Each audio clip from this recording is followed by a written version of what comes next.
সৃষ্টির প্রথম পর্বে পৃথিবী ছিল পাষাণী, বন্ধা।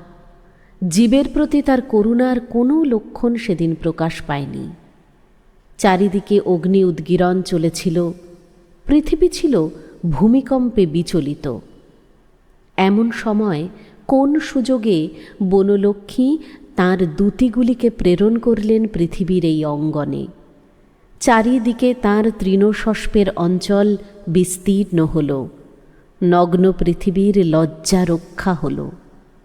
ক্রমে ক্রমে এলো তরুলতা প্রাণের আতিথ্য বহন করে। তখনও জীবের আগমন হয়নি। তরুলতা জীবের আতিথ্যের আয়োজনে প্রবৃত্ত হয়ে তার ক্ষুধার জন্য এনেছিল অন্ন, বাসের জন্য দিয়েছিল ছায়া। সকলের চেয়ে তার বড় দান অগ্নি।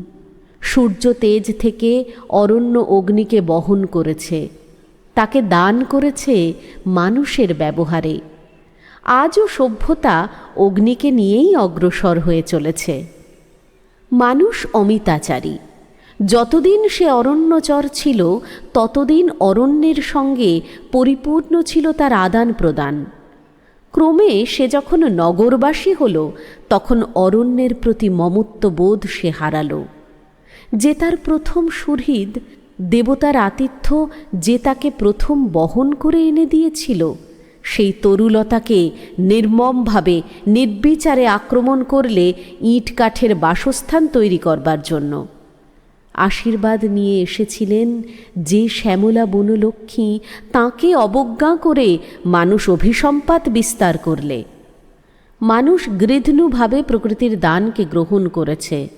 প্রকৃতির সহজ দানে কুলোয়নি, তাই সে নির্মমভাবে বনকে নির্মূল করেছে। একসময় এর এমন দশা ছিল না। এখানে ছিল অরণ্য। সে পৃথিবীকে রক্ষা করেছে ধ্বংসের হাত থেকে। তার ফলমূল খেয়ে মানুষ বেঁচেছে। সেই অরণ্য নষ্ট হওয়ায় এখন বিপদ আসন্ন। সেই বিপদ থেকে রক্ষা পেতে হলে আবার আমাদের আহ্বান করতে হবে সেই বরদাত্রী বনলক্ষ্মীকে। আবার তিনি রক্ষা করুন এই ভূমিকে।